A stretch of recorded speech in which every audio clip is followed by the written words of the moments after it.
حبايبنا طلاب الازهر ثانويه عامه 2026، عندنا النهارده فيديو جامد جدا عن الازهر والاسلامك بتاع حضرتك وكتاب المعهد بتاعك. هنقرا فيه كل الاسئله متجاوبه مترجمه، اسئله تشوز كمان متجاوبه ومحلوله. عندك الترجمه اللي بتيجي وجت كمان في الاسترشادي بالنص من المراجعه بتاعتنا. فبالراحه كده ورقك وقلمك والPDF بتاعك محلول ومترجم، ويلا بينا على الجزء الثاني من الازهر وقطع الاسلامك كتاب المعهد بتاعك مع مس يسرا حسن. احنا اشتغلنا مع حضرتك الجزء الاول من منهج الاسلامك ثانويه عامه ازهريه 2026. طبعا في الجزء الثاني قلنا علمي وادبي وصح وغلط واختيارات والدنيا بتاعتكم دي. احنا عملنا لك كل الاسئله، منها بقى اسئله مقاليه مش اختياري بس، حلينا راجعنا. والنهارده باذن الله بنقدم لحضرتك الجزء الثاني من الاسلامك اللي هو يونتس 5 و6، اللي هي الاسلامك فاليوز، اللي هي القيم الاسلاميه والحاجات الجميله بتاعت ستنا مريم والكلام اللي اتقال في كتاب الاسلامك بتاع حضرتك. اول حاجه بنقول مودريتنس، الا وسطيه ولا اعتدال. اوكي، ودي القيم اللي الاسلام بينادي بيها. يلا بينا نروح لاهم الاسئله اللي بتيجي في امتحان الثانويه الازهريه الاسلامك في منهج ثانويه عامه 2026. اول حاجه بيقول لي ايه السؤال؟ بيقول لي يا مس يسرا بسم الله، بيقول لي I think أنا بعتقد إن the latest offer، إن العرض is a to settle the dispute. fair معناها عادل ومتوسط، فكلمة fair معناها عادل ومتوسط. fair معناها عادل ومتوسط، عادل.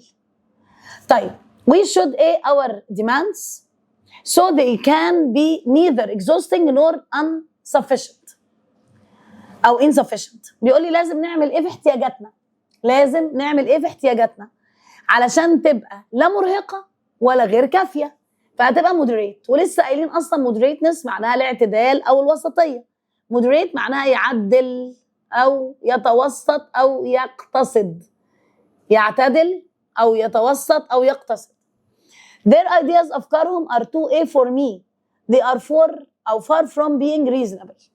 الافكار بتاعتهم اكستريم. يعني ايه يا مس يسرا اكستريم؟ معناها متطرفه. متطرفه، يبقى انا عرفت فير عادل، مودريت معناها وسطي، عرفت كلمه اكستريم معناها متطرف. بعد كده بيقول لي he lived an entirely a life، هو عايش حياه ايه؟ he is a straight man. وخدنا كلمه virtuous. يعني ايه يا مس يسرا كلمه virtuous؟ معناها فضيل او عنده فضيله او حد عنده تقي. virtuous معناها تقي او عنده فضل، تقي او متدين. ايه means living a balanced lifestyle؟ ان انا اعيش الحياه المتوسطه او المتوازنه. هتبقى moderateness معناها الوسطيه والاعتدال، الوسطيه او الاعتدال. Islam calls for all actions that refuse extreme A. الاسلام بينادي للتصرفات، رفض التصرفات الاكستريم. tendencies معناها تصرفات او افعال. tendencies معناها تصرفات او ايه؟ او افعال. تصرفات او افعال. طيب بعد كده Islam calls for a fairness, justice and moderateness. الدين الاسلامي بينادي للcompassion، للرحمه. كلمه compassion معناها الرحمه والعدل والاعتدال والتوسط والوسطيه، فده معنى الجمله. فكلمه compassion معناها الرحمه او الرأفه. moderateness الوسطيه in Islam means not to a oneself and others. هتبقى overburden. يعني ايه overburden؟ معناها يزود او يزود الحمل او يثقل. overburden معناها يثقل على الفرد. tolerance التسامح applies. التسامح بيطبق في ايه؟ التسامح بيطبق to all acts and deeds، لكل تصرفاتنا وافعالنا. of a and transactions ومعاملاتنا الإسلامية. قال لي deeds of worship، العبادة. كلمة worship معناها العبادة. طيب a moderate Muslim، المسلم المعتدل adheres بيتمسك to ايه؟ the boundaries set by Allah، الحدود اللي ربنا قال لنا عليها، اللي هي الحدود الوسطية. boundaries set by Allah معناها الحدود اللي الإسلام عملها أو ربنا عملها. a Muslim must not cross limits، المسلم ما يعديش حدوده. in ways that cause، اللي بتسبب ايه to oneself or others، لا يأذي نفسه ولا يأذي الآخر. injury معناها الأذية أو الإصابة أو الإيه؟ المشاكل. يبقى injury معناها الإصابة أو الإيه؟ المشاكل. In Arabic في اللغة العربية the concept of moderateness مفهوم الوسطية is known as إيه؟ هل هو ذكاء ولا صوم ولا وسطية ولا شهادة؟ طبعا هتبقى الوسطية. بعد كده الأسئلة المقالية بيقول لي what is the central characteristic؟ إيه هي الصفة الأساسية of the Islamic creed للعقيدة الإسلامية؟ قال لي طبعا moderateness الوسطية is the central characteristic of Islamic creed هي الوسطية. قال لي why do you think tolerance؟ ليه بتعتقد ان التسامح service بيخدم as the foundation for moderateness اللي هي أساس الوسطية؟ قال لي I think أنا بعتقد it leads إنه بيؤدي to accepting إنه بيقبل others and working together towards a better society اتجاه مجتمع جميل أو أحسن. طب سؤال 3 بيقول لي what is the first step to moderate lifestyle؟ إيه أول خطوة في الاعتدال والوسطية في الحياة؟ قال لي being just and fair إن أنا أبقى إنسان عادل، إن أنا أبقى إنسان محترم. is the first step towards the midway هي أحسن الطرق للحصول على الحياة المعتدلة. طيب what do you think makes the religion difficult for people to handle؟ ليه الإسلام أو ليه الدين عموما صعب مع تعاملات الإنسان أو الناس؟ قال لي I think this happens when one overburdens oneself ده لما بيزود على نفسه أو بيشيل هم and others that goes beyond the limit set إن هو بيزود على نفسه أو حدوده. فخليك في حدودك، ده اللي بيخليك تعيش حياة كويسة. by الله طبعا and observed by prophet بعناية ربنا وبرعاية الدين الإسلامي اللي نزل بيه سيدنا محمد عليه أفضل الصلاة والسلام. What should a Muslim abide by؟ المسلم لازم إيه؟ يتمسك بإيه؟ قال لي a good Muslim أو a moderate Muslim المسلم المعتدل أو الوسطي adheres لازم يتمسك. كلمة adhere معناها يتمسك. خلاص؟ to the boundaries الحدود set by الله اللي وصلها ربنا لينا. خلاص كده اللي ربنا وصلها لينا يا فندم. ايه تاني لازم تتمسك بايه حضرتك؟ قال لي والله and goes beyond the limit اهي and does it his best to follow the path of the prophet ويمشي على خطى الرسول عليه افضل الصلاه والسلام. concerning in dealing with others بالنسبه للتعامل مع الاخر what does Islam call for؟ الاسلام ندى بايه؟ ايه الحاجات اللي الاسلام ندى بيها؟ الاسلام calls for compassion الرحمه fairness العدل justice المساواة يبقى العدل والمساواة والرحمة and moderateness والوسطية والاعتدال. طبعا ده مهم ليه مهم ان انا بترجم لك الكلمات دي يا فندم عشان دي بتيجي في الترجمة وانا لسه حلالكم الاسترشادي فبرضو ده تبع الشغل بتاع الاسترشادي والترجمة وبيبقى انا بخدمك في سؤالين حضرتك سؤال الترجمة وسؤال الاسلام. قال لي what does moderateness mean؟ ايه معنى الوسطية؟ السؤال ده مهم جدا. ايه معنى الوسطية؟ قال لي moderateness simply means living a balanced lifestyle أنا أعيش حياة متوسطة away from extremes بعيدة عن التطرف في لايف ستايل في الحياة. What are the foundations؟ إيه هي الأساسيات for the Islamic understanding of moderateness؟ إيه أساسيات الوسطية في الإسلام؟ قال لي they are tolerance, temperance and justice زي ما قلنا الاحترام التسامح العدل خلاص الاعتدال في التصرفات كل ده مهم جدا. بعد كده يا فندم مديني ايه؟ بيقول لي طبعا الترجمه اهي الوسطيه تعني التوازن اهي لسه جايبها لك في الاسترشادي بالنص اهي الوسطيه تعني التوازن والتطرف لسه قايلينها moderateness means a balance and being away from extremism in religion and all fields of life لسه مترجمها لكم في الاسترشادي كله اهي بالنص من كتاب اللي حضرتك بتاع المعهد بتاع حضرتك. معنى كده ان جمل الترجمه للعلمي بتيجي بالنص من كتاب المدرسه يبقى انا لازم اذاكرها واحفظها. بعد كده راح على اسلوب الحياه المعتدل اللي هي مودريت لايف ستايل اللي هي الحياه المعتدله في الاسلام. اول سؤال بيقول لي ايه؟ بيقول لي Muslims must aid to the principles of the religion لازم كلنا adhere. يعني ايه يا مس يسرا adhere؟ معناها يتمسك. يبقى اول كلمه معناها ايه؟ يتمسك. adhere معناها ايه؟ يتمسك. تاني جمله بيقول لك Muslims should nature moderateness لازم الانسان المعتدل المسلم in all facts of life في كل نواحي الحياه. قال لي ايه؟ facets اللي هي نواحي او وجوه الحياه. قال لك it's important حاجه مهمه to a good working relationship ان انا nature يبقى انا طبيعتي طيب nature معناها الطبيعة. قال لك her views وجهة نظرها of the world have a childlike simplicity. يعني ايه simplicity؟ البساطة. خلاص simplicity معناها البساطة. he is loves money، واحد بيحب الفلوس. هل هو برافو عليكم miser. يعني ايه miser؟ بخيل. يبقى انا عرفت كلمة adhere يتمسك، face it nature simplicity miser، كل ده انا عرفت معناه واستخداماته. بعد كده بيقول لي Muslims are guided to give some of their money. لازم المسلمين بيدوا فلوسهم للتشاريتي، للجمعيات الخيريه، او بيتبرعوا في الجمعيات الخيريه for the cause of الله، عشان ربنا. يبقى احنا لما بنتبرع بفلوس بنتبرع علشان for the cause of، معناها من اجل او علشان. مديريتنس الاعتدال والوسطيه اذا ميد واي، هو منتصف الطريق between being a miser، لا ابقى بخيل and spend thrift ولا مبذر. فكلمه spend thrift معناها مبذر، او بيدي الفلوس، او بيبعت، يعني بيصرف فلوس كده. The Prophet الرسول عليه افضل الصلاه والسلام established the brotherhood، اسس الاخوه اللي هي صله الاخوه بين مين ومين؟ بين سلمان وابو الدرداء. اسلام is the religion، الدين الاسلامي هو الدين linked اللي بيوصلنا وبيتصل بالميرسي. وكلمه ميرسي معناها الرحمه، بيشجع encouraging kindness، بيشجع الطيبه والمورال بيهيفير والسلوك الاخلاقيه المحترم. قال لي maintaining in religion social and personal matters is required.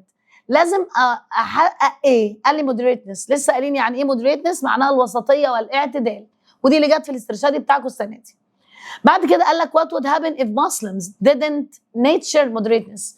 ايه اللي يحصل لو المسلمين ما عملوش او قاموا بالاعتدال والوسطيه في كل نواحي حياتهم؟ قال لك they wouldn't reap the benefits of both worlds. هم مش هيحصلوا على الفضل بتاع العالم اللي هو الدنيا وعالم الاخره، لان احنا لازم نبقى متوسطين في ده. بعد كده بيقول لي in which aspects of life، في اي نواحي الحياه should we maintain moderateness، لازم نحقق الوسطيه. قال لك we should maintain moderateness in religious social and private matters، سواء في الامور الدينيه الاجتماعيه حياتنا الشخصيه، كل ده لازم يتحقق فيه الوسطيه. طيب بعد كده why did the prophet stop the senior companion from giving all his money to charity؟ ليه الرسول عليه افضل الصلاه والسلام منع خلاص او منع بعض الصحابه ان هم يدوا كل فلوسهم للجمعيات الخيريه؟ قال لي because it's better that he left his family members in sufficiency. قال له لا، يعني انت ما توزعش كل فلوسك، لازم تسيب حاجه لعيلتك. then he left them in a want and begging from others. يعني اوزع كل فلوسي واسيب عيلتي تستلف وتاخد وتتوسل للناس. begging معناها يتوسل، begging معناها التوسل. فطبعا ان انا اخلي الناس تاخد فلوسي او اتبرع بفلوسي وبعد كده اخلي عيلتي تستلف، لا طبعا. فالرسول عليه الصلاه والسلام قال لا، ما تعملش كده، يعني تبرع بس مش الدرجه دي. قال لك how can Muslims practice moderateness؟ ازاي المسلمين لازم يعملوا الوسطيه او يشتغلوا بالوسطيه؟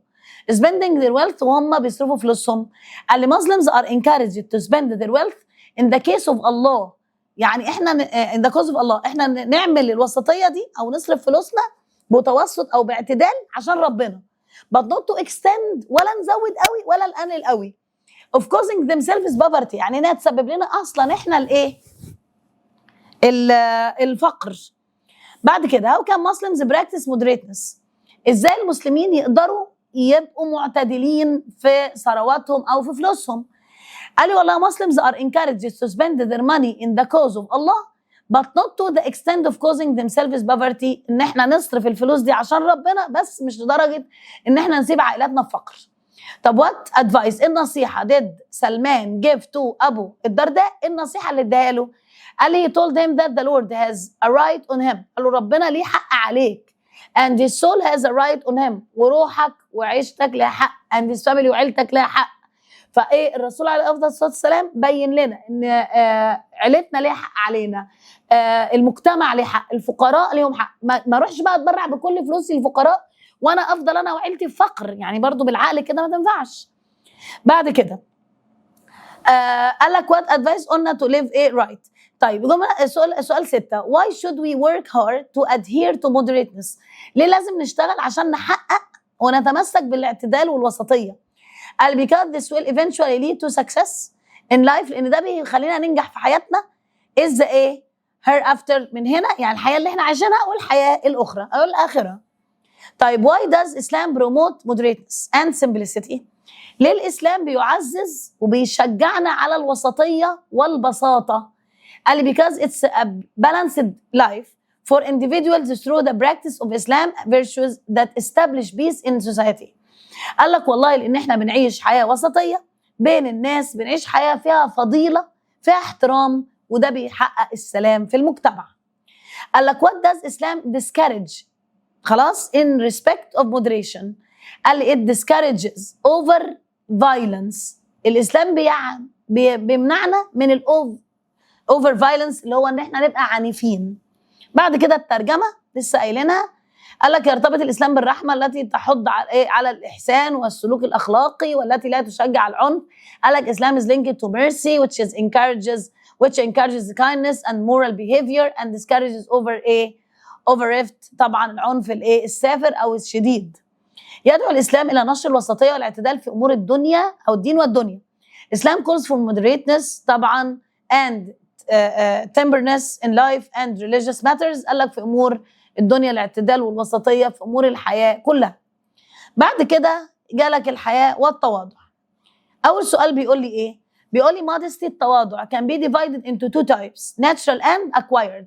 الحياة في الإسلام أو التواضع في الإسلام ليه حاجتين، يا إما حاجة طبيعية يا إما حاجة مكتسبة. وacquired معناها مكتسب. acquired معناها مكتسب. بعد كده بيقول لي إيه؟ modesty التواضع must prevent a Muslim from behaving badly. إن إحنا نتصرف بشكل وحش. behaving badly معناها يتصرف بشكل سيء. المسلم should feel shy. لازم يبقى خجول. المسلم لازم يبقى عنده حياء. shy معناها الخجل أو الحياء. طيب he closely his father. قال لي resembles. يعني إيه resembles؟ يشبه. كلمة resembles معناها يشبه، يعني هو بيشبه باباه. بعد كده the less modesty a person has. كلما قلت التواضع في الإنسان the more he resembles animals. يعني كل ما احنا نبقى مش متواضعين بنبقى شبه الحيوانات. my mother keeps a watchful eye. watchful eye معناها عين مراقبة. watchful معناها مراقب علينا. وطبعا الأمهات دايما بتراقب تصرفات عيالها. Islamic teachings تعاليم الدين الإسلامي urge بتحثنا. urge معناها تحث المسلم to be modest ان هو يبقى متواضع. بعد كده في number 9 بيقول لي the Islamic term of modesty. ايه معنى الاعتدال والتواضع في الإسلام؟ قال لي refers to ايه؟ بيشير لايه؟ shyness. واحنا عرفنا ان كلمة shyness معناها الخجل او الحياء. shyness معناها الخجل او الحياء. ان المسلم الصح يبقى عنده حياء او عنده كسوف من الحاجة، ما يبقاش بجح. طيب بعد كده what are the benefits of these proposals؟ ايه هي الفوائد الاساسيه تبقى potentials؟ ايه هي البوتنشال؟ معناها الاساس او الحاجه المهمه جدا. بعد كده بيقول لي a Muslim behavior سلوك المسلم should be guided by ايه؟ لازم السلوك المسلم يبقى بيحكمه الايه؟ طبعا modesty معناها التواضع والحياء. بعد كده the prophet peace be upon him الرسول عليه الصلاه والسلام بيقول ان modesty ان التواضع is ايه؟ branch of faith. معناها ايه branch؟ معناها فرع من فروع الإيمان. branch معناها فرع من فروع الإيمان. بعد كده بيقول لي what should the primary objective of every Muslim be؟ قال لي acquiring moral excellence is the primary objective of every Muslim. ان انا بكتسب الأخلاق الأساسية هي أهم حاجة في الإسلام. moral معناها الأخلاق. moral excellence معناها الأخلاق. in what way بأي طريقة in what way بأي طريقة can modesty affect Muslims behavior؟ ازاي الحياء ماشي او الخجل بيأثر في حياة الإنسان او في سلوكيات المسلم الصحيح؟ قال لي it enables one to be hospitable to a guest. اول حاجة بيخلينا مضيافين، عندنا كرم الضيافة. attend the needs of others ان انا براعي شعور الآخرين. avoid being obscene ان انا بتجنب ان انا ابقى حد obscene. معناه ايه obscene؟ معناه ان انا قليل ادب او ان انا مثلا بجح شويه او وقح شويه. بعد كده قال لي or wear decent clothes. طيب after Adam and Eve بعد ما استتنا حواء وسيدنا آدم had eaten from the forbidden tree. كلوا من الشجرة المحرمة. They quickly covered the private parts of their bodies. غطوا أجسامهم خلاص بحاجات معينة عشان يداروا طبعا العورة بتاعتهم. What does this denote؟ ده بيوضح ايه؟ قال it means that they were ashamed. ده معناهم ان هم كانوا خجلانين من اللي هم عملوه خلاص. of their nakedness اللي هي ايه؟ يعني ايه nakedness؟ اللي هي العري، ان انا ابقى انسان ما فيش هدوم عليا، لان الاكل المحرم اللي هم كلوه في الجنه اللي ربنا منعهم منه بين عوراتهم خلاص. which indicates وده بيوضح that modesty ان الاعتدال، ان الحياء كان بي natural بيبقى طبيعي. يبقى كلمه modesty معناها الحياء. يبقى اول ما كلوا خلاص ستنا حواء وسيدنا ادم طبعا ابتدت جسمهم الانساني يشتغل فيه هضم، في اخراج، في كده، فابتدوا يخبوا نفسهم، وده بيبين قد ايه هم كانوا مودست، كانوا متواضعين وعندهم حياء. بعد كده what is the real meaning of modesty؟ ده مهم جدا. ايه معنى المودستي؟ الحياء او الخجل. قال لي the essence of modesty lies in knowing that Allah is totally aware of what you do and say. ربنا عارف انت بتعمل ايه وبتقول ايه. and one should be shy to do what he forbids. ولازم نمنع نفسنا من اللي ربنا قال لنا ما نعملهوش. فده معنى السؤال. forbids معناها يمنع او يحظر. طيب how can Muslims be more aware of Allah؟ ازاي نبقى على وعي بوجود ربنا، more perspective of his favors، وعندنا وعي بالخدمة والنعمة اللي ربنا بيديها لنا، and more watchful of his worth، وطبعا عندنا إيمان بيه. قال لي they can do this by cultivating their spiritually to grow closer to Allah. ان احنا بننقي نفسنا ان احنا نوصل للإيمان الصحيح. طيب بعد كده قال لك they can do this by قلناها why do you think. طبعا modesty is mentioned as part of the Islamic faith. ليه الحياء بيتقال في العقيدة الإسلامية تمام أو في الإيمان الإسلامي؟ قال لي بيقول لك they can إيه؟ قال لي because being modest is the criterion that distinguishes human being from animals. لأن الحياء هو الحاجة اللي بتميزنا أو بتصنفنا بعيد عن الحيوانات. يبقى احنا كبني آدمين عندنا حياء خلاص. الحيوان بيعمل سوري مع احترامي ليكم بيبي في الشارع عادي، لكن احنا كمسلمين كناس حتى لو اي الانسان باي ديانه ليه لا هو بيتكسف يعمل حاجه زي كده قدام الناس. ففي حاجه اسمها الحياء ودي حاجه طبيعيه، دي natural trait، دي صفه طبيعيه اتولد بيها الانسان. طيب why does Islam urge people to strengthen modesty via faith؟ ليه الاسلام بيشجعنا ان احنا عندنا حياء خلاص من خلال الايمان بتاعنا؟ قال لي because modesty لأن التواضع والحياء basically is an instinct trait. هو دي حاجة طبيعية فطرية، صفة فطرية فينا but it still can be acquired، لكن برضو مكتسبة. لأن احنا في أول الدرس قلنا يا أولاد إن الحياء دي حاجة احنا بنتولد بيها أو ساعات بنبقى مكتسبينها من المجتمع بتاعنا. بعد كده بيقول لي المسلم الحق والقوي يخشى الله سبحانه وتعالى لأن الله يعلم ويسمع كل شيء. قال لي a strong true Muslim fears Allah since he knows and sees everything. ودي طبعا الترجمة اللي بتجيب النص عند حضرتك، ودي اللي جات للأدبي برضو. فالحمد لله في الاسترشادي احنا قايلين لحضرتك بالنص جيب الامتحان وشوف المراجعة بتاعتنا هتلاقيها بالنص هي ايه الامتحان بتاعك. ينبغي على المسلم أن يستحي من الله في السر والعلن. قال لي a Muslim must feel modest in front of Allah in private and public life، في الحياة الشخصية أو في الحياة العامة والحياة الخاصة. بعد كده السؤال بيقول لي طبعا الPDF ده بينزل لكم مترجم متجاوب. ايه can lead one to verbally abuse and physically assault others؟ طيب ايه اللي بيخلي الإنسان ان هو يضايق حد سواء لفظيا يحصل أذى اوكي للآخر؟ قال لي طبعا ايه immodesty اللي هي البجاحة أو عدم الحياء. هي لو ترجمناها هنقولها عدم الحياء، مش عارفه انتوا بتقولوها ايه بالعربي، اللي هي بجاحه الشخص او جرأته. طيب men and women الستات والرجاله ought to lower، لازم نقلل their a and be modest. جايز معناها النظره، يعني ما ينفعش ابص لحد واتنح في وشه، يعني جايز معناها النظر بعمق، النظره بعمق، او ان انا بتنح في وش الانسان. the modesty of believer ايمان المسلم اوكي in front of Allah، أو حياء المسلم قدام ربنا must be ايه طبعا more than that in front of people. يعني انا بتكسف من ربنا بيني وبينه اكتر ما بتكسف قدام الناس. ليه؟ لان ربنا هو العظيم، هو يعني يعني هو ربنا كل حاجه، فانا هروح بجح مع ربنا؟ يعني يا جماعه انتوا بتهرجوا. فالاسلام بيعلمنا تقاليد وعادات وتصرفات ان احنا نبقى كويسين بيننا وبين ربنا وبيننا وبين الناس، وده اللي اليونت بتقوله. The modesty of a believer، طبعا انتوا احسن مني في ده، بيقول لي the modesty of a believer in front of Allah، لسه قايلينها more than اكتر. Muslims should be shy towards Allah. لازم المسلم الحق يبقى عنده خجل وحياء قدام ربنا and in private life and in public، سواء قدام الناس او بينه وبين ربنا. in public معناها ايه؟ قدام الناس. طيب modesty is the means by which، التواضع والحياء هي طريقة، هي وسيلة is the means of by which ايه؟ ethics. يعني ايه ethics؟ علم الاخلاق او الاخلاقيات are maintained، بتتبين وبتتوضح. طب we have to decide not to ايه the matter. pursue معناها نوصل نكمل الموضوع ده. يعني ايه pursue؟ معناها يكمل او يزود. طيب they aim as a dedicated and imaginative scholar. esteem معناها بيوضحوا او بيجعلوا او بيقدروا، هم بيقدروه as a dedicated and imaginative scholar، كحد محترم ومعلم محترم.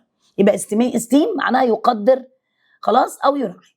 it's not acceptable، حاجه مش مقبوله to a others، اللي هي assault. يعني ايه assault؟ معناها يجرح او يهين. معناها يجرح او يهين، يعني غلط ان انا اهين الناس. اهين الناس ليه؟ ولا هسمح لحد يهني ولا اهين حد. طيب modesty التواضع، والايه happiness in society طبعا ensure معناها تؤكد وتوضح. she looked طبعا bashful when she asked her what she wanted. bashful معناها يعني محرجة، عندها حياء. بعد كده how is modesty reflected in Muslims lifestyle؟ ازاي التواضع والحياء بينعكس على حياة الانسان؟ قال لي modesty is reflected in Muslims way of speaking, dressing, behaving. انت لو انسان حي وبتخاف على مشاعرك، بتخاف على مشاعر الاخر، بتتكسف، تمام؟ خلاص كده بتبان في كلامك، بيبان في تصرفاتك، في لبسك، ما يبقاش لبسك فاضح، ما يبقاش كلامك بجح، ما يبقاش تصرفاتك مع الكبير والصغير زيادة. فلا، هو الحياء في الإسلام كويس. طيب بعد كده why should we lower our gaze and be modest؟ ليه لازم نقلل ونهدي خلاص تصرفاتنا؟ قال لي because this is purer of us and Allah، purer of us and Allah is aware of what we do. لأن ده طبعا ربنا بيبقى عارف احنا بنعمل ايه في تصرفاتنا او بنعمل ايه في حياتنا، فما ينفعش نبقى كده قدام ربنا، لا في السر ولا في العلن. طيب how do you think one can develop modesty؟ ازاي نطور الحياء قدامنا او في حياتنا او في شخصياتنا؟ قال لي the best way to develop modesty is to think whether one should be sin in front of others or not. هل انا ابقى مخطئ؟ كلمة sin معناها مخطئ، او ان انا اعمل الخطيئة قدام الناس او بيني وبين ايه نفسي. طبعا ده غلط ومرفوض. how does modesty maintain morals and ethics in society؟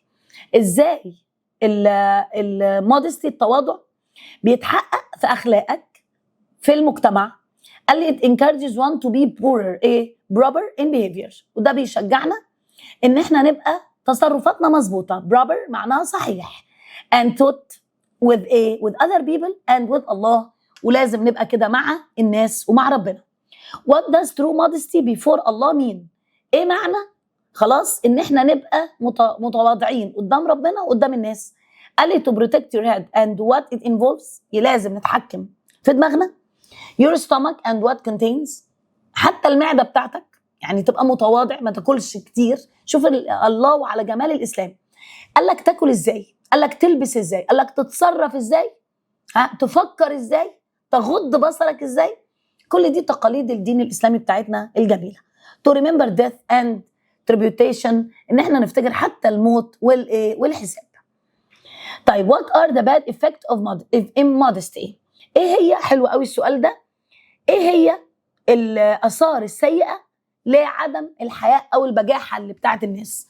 قال it can lead one to verbally abuse، ان انا ممكن اقل ادبي على حد، and physically assault others، وان انا اهين حد جسمانيا او نفسيا. طب how does Moses، ازاي سيدنا موسى behave in helping the two ladies at the well of Medina؟ لما ساعد الاثنين الستات اللي كانوا عند البئر في المدينه اللي كانوا بيملوا ميه، وباباهم راجل عجوز، طبعا القصه دي اكيد انتوا عارفينها. قال لي helped them، هو ساعدهم. then walked away to be the shade without socializing، يعني هو ساعدهم بس ما غلسش عليهم، ما اتكلمش معاهم زياده. or requesting payment، او طلب منهم اجر علشان هو ساعدهم. بيقول لي يعتبر الحياه وسيله من خلالها نصون ونسعى الى الاخلاق والقيم.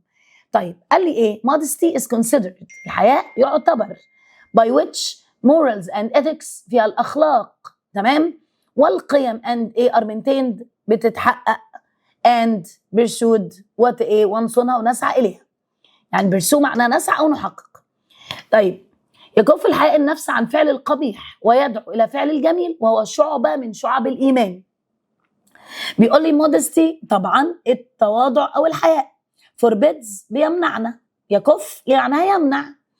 the ego اللي هي الافعال السيئه بتاعتنا from doing the lewd acts and calls for doing good ones as it's part of faith، انه شعبه من شعب الايمان.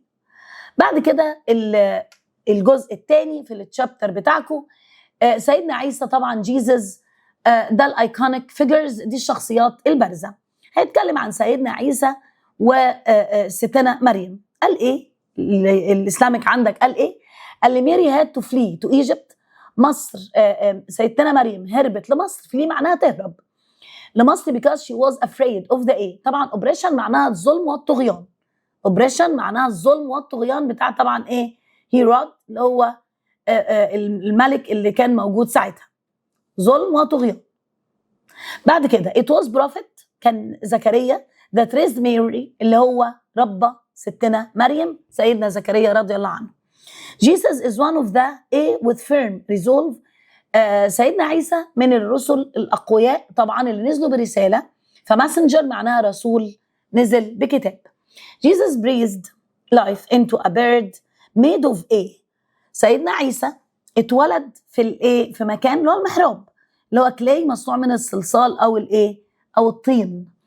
بيقول لي Jesus was born in a miraculous birth، سيدنا عيسى اتولد بمعجزة under a palm trunk، تحت شجرة نخل او نخيل او اللي هو البلح، بنقول عليها التمر. اتولد فين؟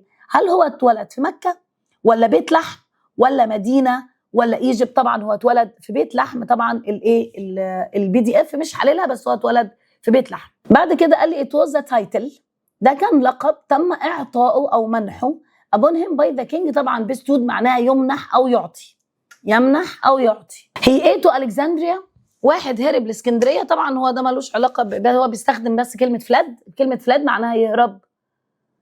خلاص. I am the bearer of good tidings، معناها أنا اللي بشيل أو أنا بحمل الحاجات الطيبة.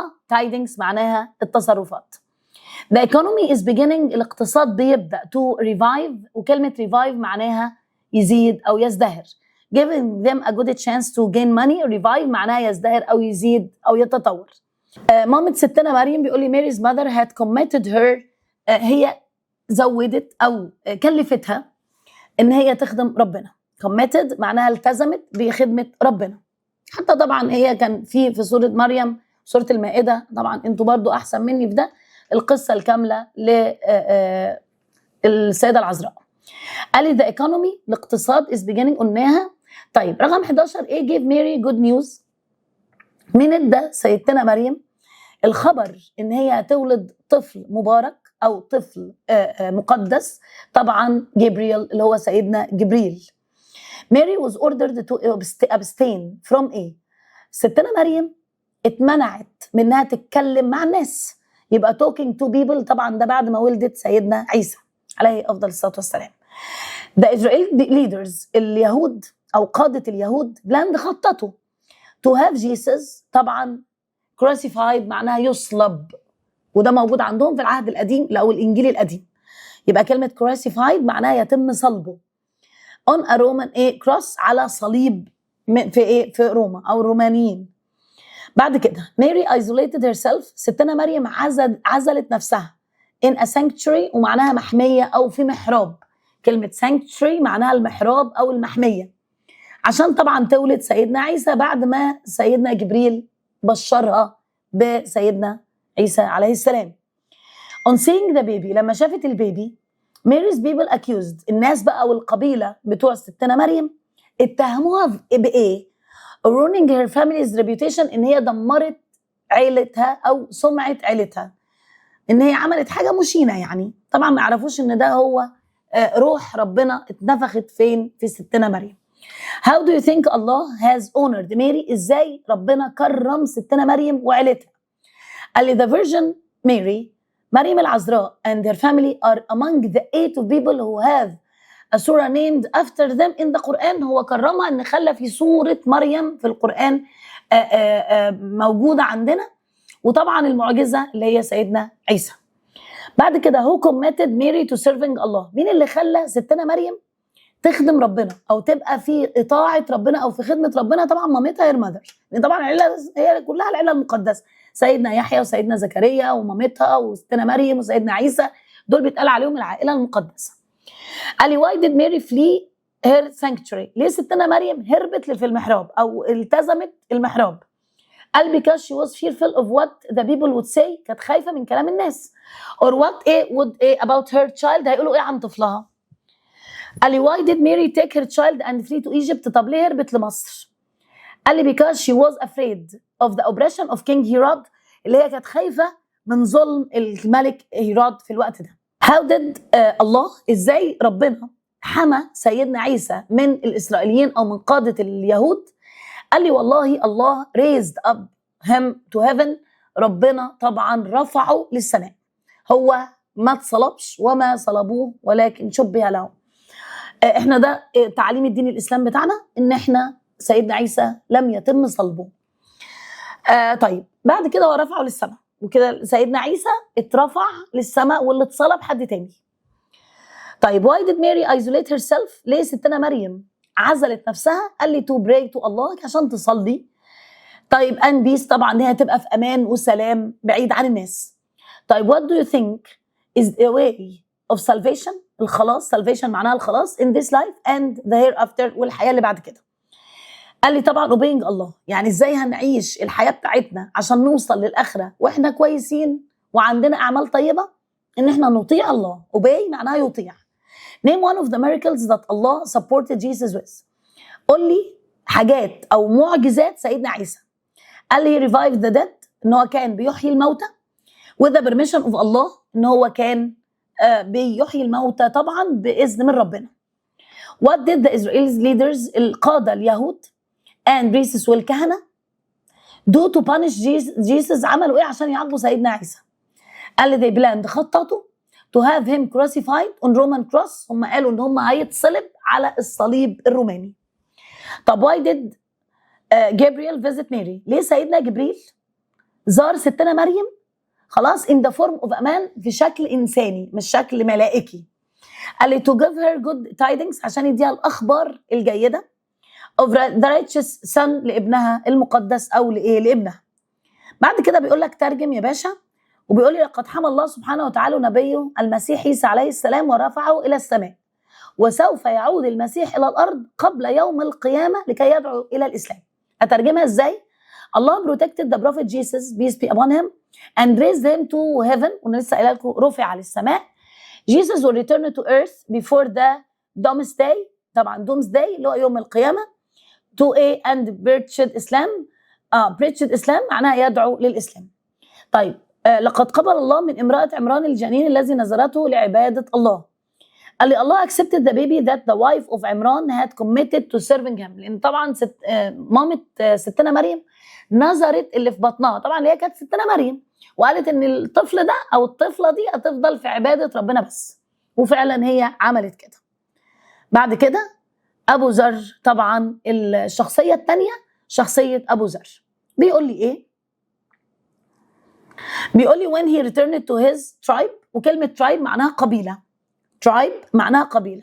كده احنا عندنا شخصيتين مهمين عندكم في كتاب الإسلامك، عندي ستنا مريم وسيدنا عيسى، وعندي طبعا أبو ذر. قال لي when he returned to his tribe، واحنا قلنا لسه قايلين ان كلمة tribe معناها القبيلة بتاعته. أبو ذر الغفاري إيه؟ started، بدأ to call for Islam، ابتدى يدعو للإسلام. أبو ذر was known for his courage. هو كان معروف بشجاعته.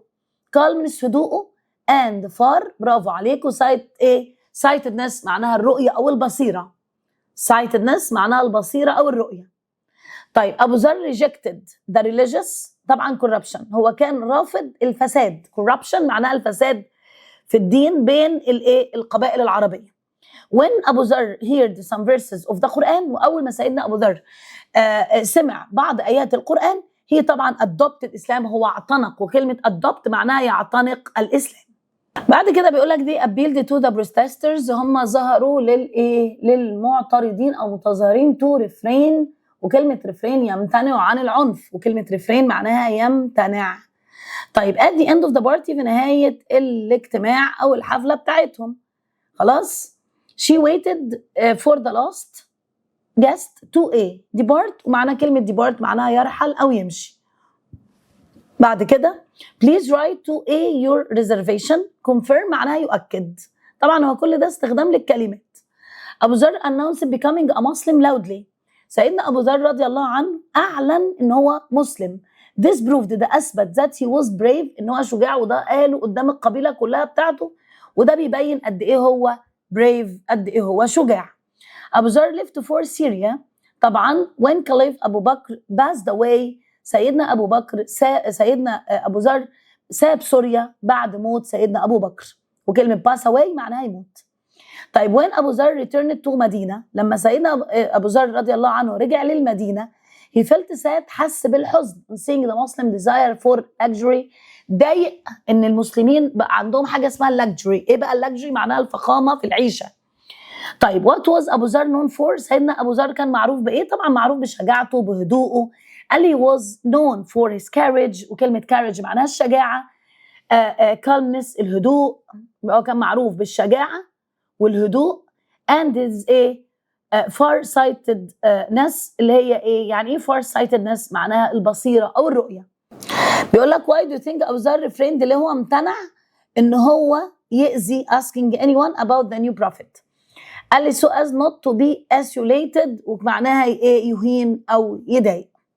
What made the prophet of قريش أو the people of قريش اللي خلى الناس بتوع أو قبيلة قريش so furious متضايقين when they bounced on أبو ذر and beat him. ليه ضربوه؟ mercilessly معناها بدون رحمة. mercilessly معناها بدون رحمة. قال لي because he loudly announced his belief in Islam لأنه أعلن إيمانه أو اعتناقه للإسلام فطبعا هم اتضايقوا وضربوا. because he loudly announced the belief in Islam. طيب سؤال 4 بيقول لك why did أبو ذر go to مدينة؟ ليه سيدنا أبو ذر راح للمدينة بعد غزوة الخندق؟ طبعا ده ظهر عندكم في الاسترشادي بتاعكم. قال لي والله to be in the service of Prophet محمد عشان يبقى مع سيدنا محمد عليه أفضل الصلاة والسلام أو في صحبة الرسول عليه أفضل الصلاة والسلام. أنا لما جيت جاوبت لكم الاسترشاد قلت لكم to accompany لكي to be with Prophet محمد نفس الإجابة بالظبط اللي أنا جاوبتها لكم في الاسترشادي. يعني السؤال ده جه فين؟ في الاسترشادي بتاع حضرتك. بعد كده بيقول لي why did سؤال 5 why did tension develop between أبو ذر and the people؟ ليه الحوار أو الخناقة زادت بين سيدنا أبو ذر والناس بتوع قريش؟ قال لي because he felt sad on seeing the Muslim concern for world and consuming desire for luxury. لأن هو اتضايق لما لقى المسلمين مشغولين إن هم يبقى عندهم حياة وإن عندهم فخامة في العيشة والكلام ده فهو ضايقه. فهم كانوا زمان مقتنعين في شبه الجزيرة لما سيدنا عليه أفضل الصلاة والسلام سيدنا محمد ظهر في شبه الجزيرة كانوا بيحبوا العيشة الخشنة. يعني بيعيشوا في الخيم بيعيشوا في الصحراء. فلما ابتدى المسلمين يعيشوا بقى في بيوت يبقى عندهم حاجات فخمة وكده ابتدى أبو ذر يتضايق من الحاجة دي فقال لا يعني احنا كمسلمين بنحب العيشة الخشنة القوية مش الناعمة مش بتاعتنا احنا عايزين نعيش في الآخرة كويس. بيقول لي ايه سؤال 6 what did أبو ذر do when he knew about the prophet؟ قال لي he sent his brother to confirm the news. هو بعت أخوه عشان يأكد على الخبر. who took أبو ذر to the prophet؟ مين اللي خد سيدنا أبو ذر للرسول عليه أفضل الصلاة والسلام؟ طبعا علي بن أبي طالب. where did أبو ذر stay when أبو بكر passed away؟ سيدنا أبو ذر عاش فين لما مات سيدنا أبو بكر؟ قال لي طبعا stayed in Damascus اللي هو عاش في سوريا في دمشق يعني دمشق اللي هي دمشق. طب what did أبو ذر do when the prophet invited him to Islam؟ إيه اللي حصل أو عمل إيه سيدنا أبو ذر لما سيدنا محمد دعاه للإسلام؟ قال لي adopted Islam at once. هو طبعا اعتنق الإسلام في نفس اللحظة. Who saved أبو ذر from the angry people of مكة؟ مين اللي أنقذه من الناس الغاضبة في مكة بعد اعتناقه للإسلام؟ قال لي was saved by عباس ابن إيه؟ ابن عبد المطلب and an uncle of the prophet، وده رسول اللي هو عم الرسول عليه أفضل الصلاة والسلام. طيب أبو ذر was the fourth. تعالوا بقى نشوف كده الإيه؟ الترجمة. بيقول لك كان أبو ذر رابع أو خامس من أسلم من الناس، كما كان أول من حيا الرسول عليه أفضل الصلاة والسلام بتحية الإسلام. قال لي أبو ذر was the fourth or the fifth person to convert to Islam and was the first person to hail the prophet. hail معناها يحيي with the greeting of Islam، بتحية الإسلام اللي هي السلام عليكم ورحمة الله وبركاته. ينبغي على المسلم أن يتشبه خلاص بصحابة الرسول في العبادة والعمل الجاد. قال لي the Muslim should act، المسلم لازم يتصرف like the prophet companions when they worship الله، لما كانوا بيعبدوا ربنا، and then when they work hard، لما بيشتغلوا. ثالث شخصية عندي أبو جعفر الطحاوي. يبقى أنا كده عندي ستنا مريم خلاص، وعندي أبو ذر، وعندي أبو جعفر الطحاوي. تعالوا نشوف بقى الراجل ده عمل إيه. قال children usually transfer to secondary school، الولاد دايما transfer معناها بيتحول أو بيروح للمدرسة الثانوي at the age of 11 or 12. طيب we are looking for someone who is reliable، وكلمة reliable معناها يعتمد عليه أو موثوق به، يعتمد عليه أو موثوق به. They had always been attracted by the idea of working abroad، هم طبعا منجذبين. attract معناها ينجذب. It's difficult to find staff with the level of expertise، ومعنى قلنا expertise أو expertise معناها الخبرة، expertise معناها الخبرة. طيب more than 15 have been written، أكتر من اتكتب على العقيدة الطحاوية، هي مكتوبة الطحاوية، هنقولها commentaries معناها تفسير أو توضيح أو تعليق. بعد كده الشافعية school has attracted a lot of disciples، اللي هم المهتمين أو المقتنعين بالعقيدة دي أو بالمدرسة دي. طيب الطحاوي is one of the trustworthy، واحد من الموثوق بهم narrators، اللي هم راوي للحديث أو راوي للسيرة النبوية. طبعا هو برضو في الإسلامك عندك مبين لك كذا شخصية في الإسلام. بعد كده بيقول لي الطحاوي studies circles attracted many students of knowledge، طبعا طريقة التدريس بتاعته لفتت نظر طلاب كتير للمعرفة، وكلمة knowledge معناها المعرفة. بعد كده بيقول لي الطحاوي اللي هو أبو جعفر الطحاوي wrote طبعا treatise معناها دراسة أو تفسير on theology generally known as العقيدة الطحاوية. طبعا هو كتب أصول العقيدة. طيب الطحاوي was known as the most learned jurist among لأن هو معروف بأن هو حنفيز in Egypt، هو من أكتر الناس اللي أمنوا بالمدرسة الحنفية في مصر. بعد كده بيقول لي what do you think الطحاوي is one of the trustworthy scholars، ليه بتعتقد ان هو من الناس او من الطلبة اللي موثوق بهم؟ قال لي because الطحاوي was the owner of superior works، لان هو عنده اعمال متميزة، wonderful sayings عنده مقول او اقوال مأثورة، abundant knowledge and many virtues، وكان عنده اعتناقه لبعض المعرفة والقيم والفضيلة. Why did الطحاوي transfer the شافعية to الحنيفية school؟ قال لي والله because he saw his uncle، إنه شاف عمه looking a lot and طبعا carefully in أبو حنيفة book، إن هو عمه تعمق في كتب أبو حنيفة، وهما الاثنين اعتنقوا المدرسة دي أو اهتموا بدراسة المدرسة دي. Who was a leading disciple of الشافعية school؟ من هو القائد للمدرسة دي؟ طبعا إسماعيل ابن يحيى. Where was أبو جعفر الطحاوي born؟ اتولد فين؟ قال لي اتولد he was born in طه a village in Upper Egypt، في مدينة في جنوب مصر. ليه جلسة الدراسة بتاعت أبو جعفر الطحاوي جذبت طلبة كتير؟ خلاص قال لي because he was a great narrator، لأنه كان راوي عظيم and trustworthy، وعنده ثقة في علم الفقه والحديث. قال لي what was الطحاوي famous for؟ هو مشهور بإيه؟ قال لي هو كان مشهور بخبرته في بوث حديث في تفسير الحديث في المدرسة الحنيفية and الفقه jurisprudence اكتب عليها الفقه.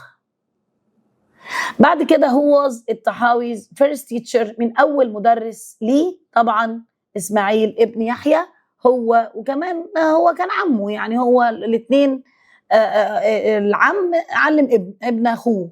Why did الطحاوي travel to Syria؟ ليه سافر أبو جعفر الطحاوي لسوريا؟ طبعا عشان يدرس to study more about فقه، عشان يدرس المذهب الحنفي. Why did many of الطحاوي contemporaries praised him؟ لناس كتيرة كانت معاصرة للراجل ده اللي هو أبو جعفر الطحاوي شكرته أو مدحته. ليه؟ قال لي because he was both a reliable jurist، اللي كان هو شخص مهم جدا في تفسير الفقه والحديث في الوقت ده. عرف عن الإمام أبو جعفر بأنه أعلم فقهاء الحنيفية في مصر بصرف النظر عن إلمامه بجميع المذاهب الفقهية الأخرى. قال لي الطحاوي was known as the most learned jurist amongst the Hanifiyas in Egypt despite being knowledgeable of all other schools of jurisprudence اللي هو علم الفقه. طيب، ينبغي على كل طالب علم أن يجتهد في طلب العلم ليصبح متميزا بين أقرانه. A student of knowledge should do their best. A student of knowledge should do their best when they seek knowledge to be distinguished، إن هو يبقى متميز among their peers. وكلمة peers معناها الأقران، ما تترجمهاش في اللجنة الصحاب، هي بتترجم كلمة peers. بعد كده أروح لرفيدة الأسلمية رضي الله عنها. بيقول لي إيه؟ بيقول لي a number of measures should be taken to alleviate the problem of poverty. وكلمة alleviate معناها يمنع أو يلغي. The A man was struggling to stand، طبعا injured معناها مصاب أو مجروح، يبقى alleviate معناها يمحو أو يزيل، عند كلمة injured مصاب. بعد كده بيقول لي many skin diseases، أمراض كتيرة للجلد can be prevented by good personal، طبعا hygiene، وكلمة hygiene معناها النظافة الشخصية.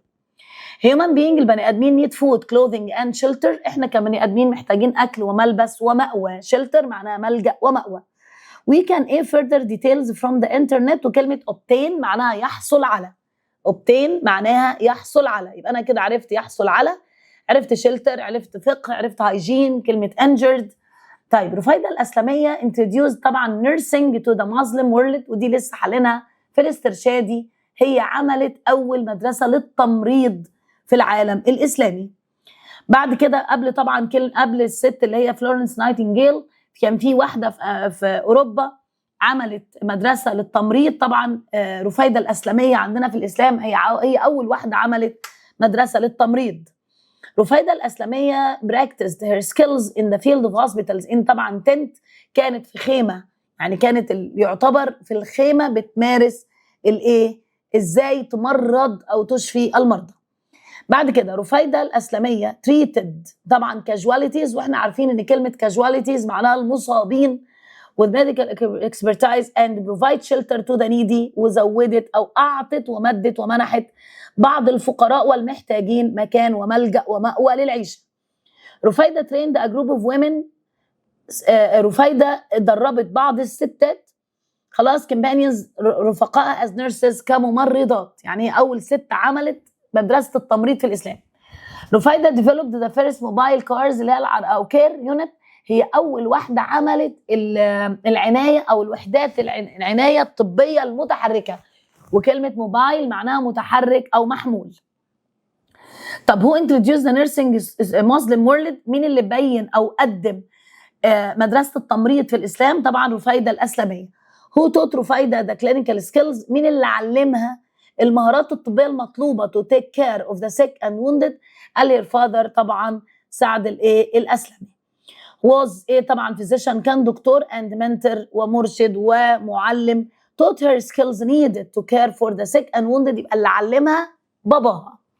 how was رفيدة able to meet، ازاي رفيدة قابلت وواجهت الميديكال needs of the community، الاحتياجات الطبية في المجتمع؟ قال لي she provided shelter عملت زي ملجأ او مأوى للمحتاجين from the wind and heat من الرياح والحراره of the harsh desert للصحراء الشديده. رفيده developed the first ever mobile care units، ودي اول ست عملت العنايه الطبيه المحموله او المتحركه to meet عشان تحقق وتواجه the medical needs الاحتياجات الطبيه of the community للمجتمع. Why was رفيده interested in nursing؟ ليه رفيده اهتمت بالتمريض؟ قال لي because their family had strong ties to the medical community، لان عائلتها ليها علاقه بالمجتمع الطبي. Why did the prophet peace be upon him assign a share equal to that of the soldiers of the spoils to قال لي رفيده's battle of خيبر؟ قال لي during the battle of خيبر these nurses الممرضات دي led by رفيده volunteered، هي تطوعت to go to the battle.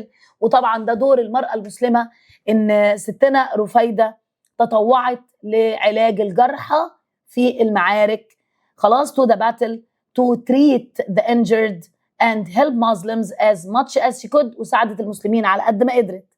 What was رفيده's main concern؟ اهتمام رفيده؟ قال لي she was interested in treating diseases، كانت مهتمه بعلاج الامراض and their causes، فهي لعبت دور مهم جدا في علاج الجرحى. Where did رفيده set a tent؟ ستنا رفيده عملت خيمه فين؟ to care and injure the sick people، طبعا next to the prophet mosque، جنب مسجد الرسول عليه افضل الصلاه والسلام. بعد كده الترجمه بتقول لك وفرت رفيده المأوى للمحتاجين من الرياح وحراره الصحراء القاسيه، كما طورت رفيده اول وحدات رعايه متنقله على الاطلاق قادره على تلبيه الاحتياجات الطبيه للمجتمع. قال رفيده provided shelter to the needy from the wind and heat of the harsh desert and developed the first ever mobile care units that were able to meet the medical needs of the community. يحرص الإسلام على مشاركة المرأة في كل جوانب الحياة ويقدر دورها الفعال في المجتمع الإسلامي. الإسلام is keen on Muslims طبعا on women participation in all corners of life and appreciates their effective role in the Islamic community في المجتمع الإسلامي. حبايبي كده الإسلامك بتاعك الحمد لله الجزء الأول والجزء الثاني خلص، خدنا كل اليونتس بتاعتك شرحناها، أسئلة، ترجمة، تشوز، سواء كل حاجة خلصت. احنا ما قلناش مراجعة بسيطة، لا احنا مسكنا كلمة كلمة في المنهج راجعناها. ربنا معاكم وربنا يوفقكم، وطمنوني يا اولاد ان شاء الله في التعليقات بتاعتكم على عملتوا ايه في الامتحان. عايزة ال10 درجات بتوع الاسلامك يتقفلوا باذن الله، والحمد لله الاسترشادي جاب كل الاسئلة اللي احنا اتعاملنا معاها النهارده. ربنا معاكم، ربنا يوفقكم، ميس يسرا بتدعي لكم. كل سنة وانتم طيبين.